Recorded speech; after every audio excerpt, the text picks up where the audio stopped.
So, obviously I, stand with the union. I work for 10 to 1, that we believe that you're an oversight board, not an advisory board. And that given the oversight board, whatever you can do to sort of push and advocate for the workforce to create and push through the projects, that's what we'd like to see happen. What I wanted to just address real quickly is the actual resolution and just make 2 or 3 comments, because I know that's what you're going to be voting on. That will be the next item. Oh, all right, never mind. Thank you. Hearing no further public comment, Madam Secretary, can you call the next item, please? Thank you, Madam Chair. The next item is 4B, resolution urging the mayor and city departments to use the knowledge, experience, and skills of the employees of the former redevelopment agency by continuing to employ them to help perform the duties of the city as successor agency, all subject to availability of funds within the 5% cap of AB 26 and any other budgetary and fiscal constraints of the city, and further urging employees of the former agency who cannot be retained to perform successor agency functions under AB 26 to use all resources the city has made available to them to seek employment with the city to perform other functions for the city, consistent with their knowledge, experience, and skills, subject to departmental needs, availability of positions and funds, and applicable. We heard and understand that the community revitalization work that the agency was undertaking in many of these areas, those that do not fall under on a continuing basis in areas like Bayview, will be continued by the mayor's office. The mayor's office, as you know, currently does neighborhood corridor revitalization work in these communities of concern and will continue to do so in light of the agency's dissolution. In addition, the mayor's office has prioritized job training and workforce prior to the agency's dissolution. Workforce development and training currently done by the mayor's office will be continued now that the agency is dissolved. In order to implement the obligations that I've just described, we need to look at the sources of funds. Those sources of funds include developer reimbursables for those major approved projects under the terms and conditions that those major approved projects provide for reimbursement. Very important. Each of these projects have contracts in place that provide specific mechanisms for agency costs and administrative costs. So we can only bill those developers or partners what we've already agreed to bill them. 2, we have other potential source of revenues. Any other potential source of revenue at our disposal with respect to those obligations and projects, we can use those funds for staff costs. And 3, the administrative cost allowance that is provided for under AB 26. Those are our sources of funds that we can use to provide for staffing.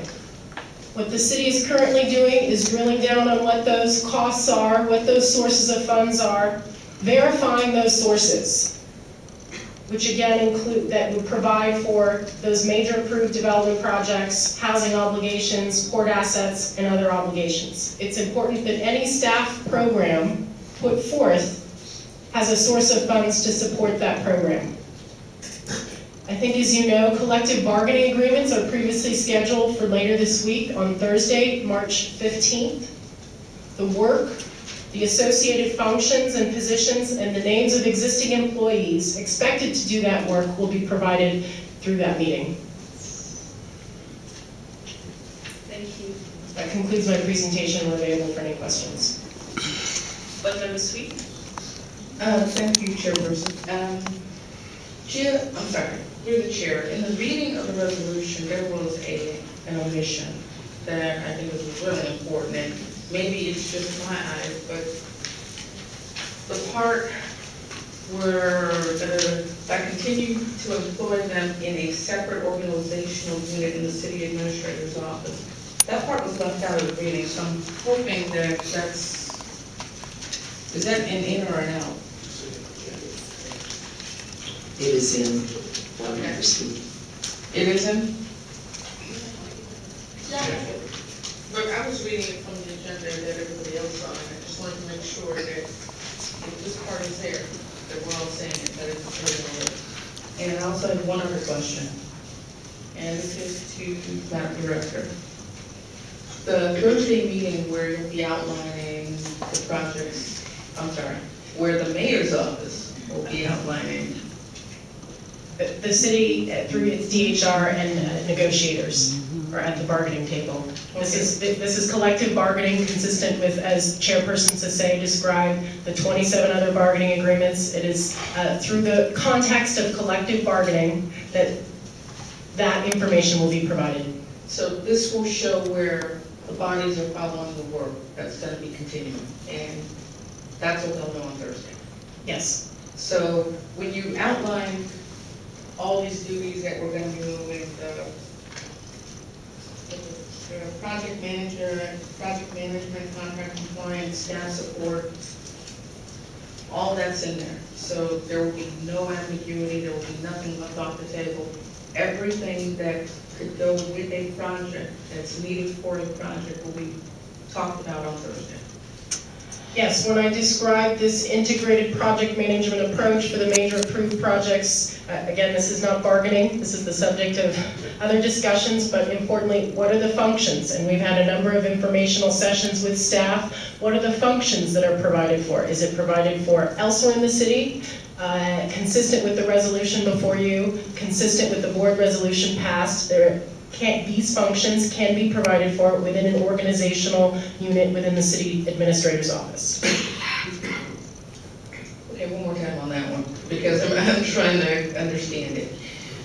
When you have this meeting on Thursday and people are told that your body is following the work that's moving to the city administrator's office, it'll be really clearly outlined that everything that goes with Trans-Bay will have all of its folks there, everything that goes with the shipyard, Mission Bay, all of the folks will be, you're the project manager, you're the contract compliance, your admin, your staff, I mean, all of that's going to be laid out. Yes, that's correct. Okay. I just wanted to, I talked to you earlier about the second resolve, and appreciated the opportunity late last week to get called on for my input into the resolution, and I actually misread this section, and I was hoping to see if we can change it a little. It urges the former agency employees to use all the resources that the city has made available. Actually, that's kind of a given, they will. I thought the intent of it was that the Oversight Board would urge the city to assist, the city to use all the resources that the city has available to assist former agency employees, consistent with all the other qualifications that are there.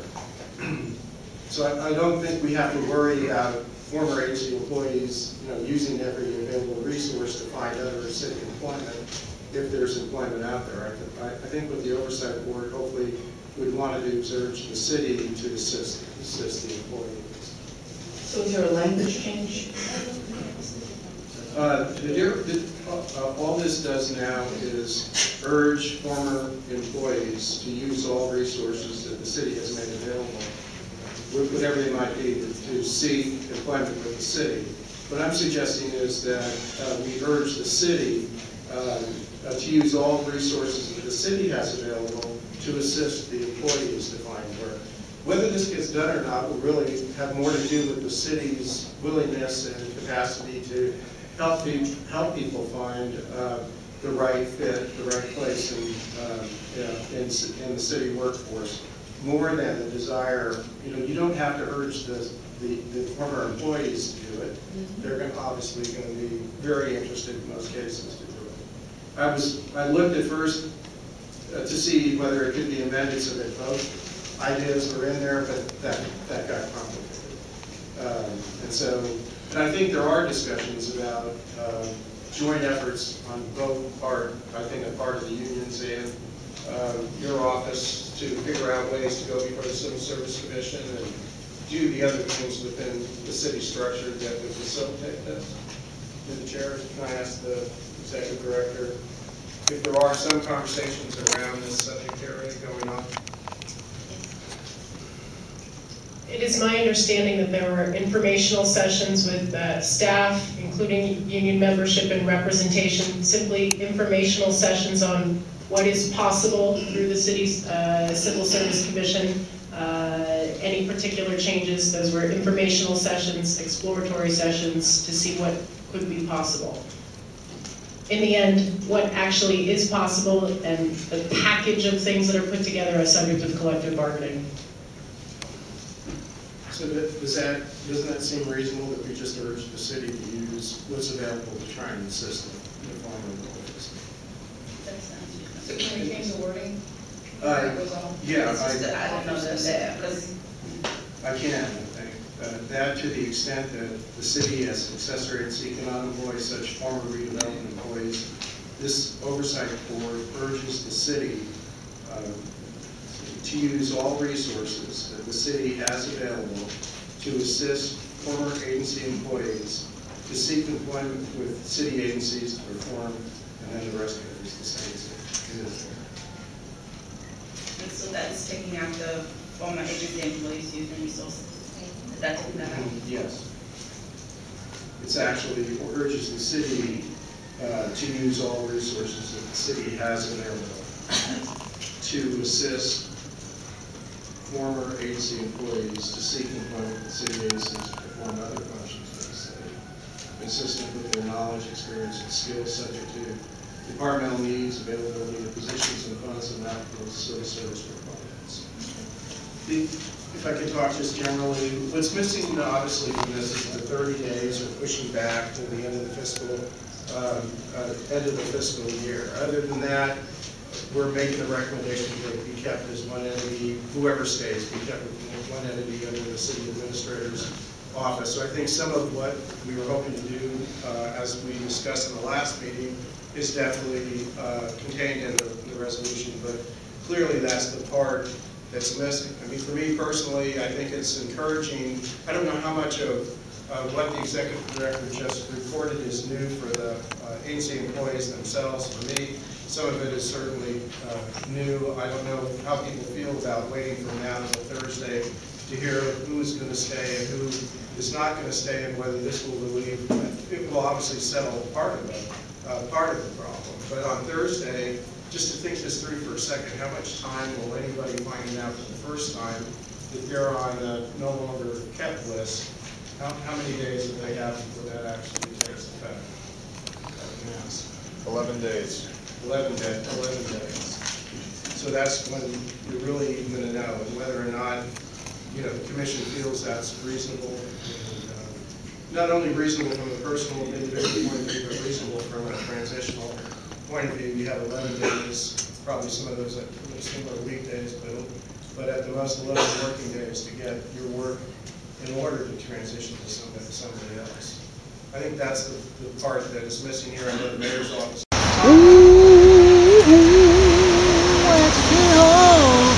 Ooh, don't it look so pretty, y'all?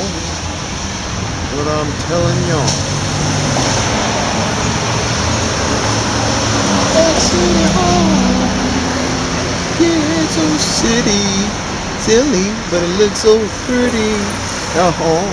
It's turning green. What I'm telling you. Oh, I know why. St. Patrick's Day. Today's date is the what? The 12th of March 2012. I'm trying to move up the road here, 7:30 p.m. to Madrid, so we could download a lot of this material I've been doing down here at City Hall.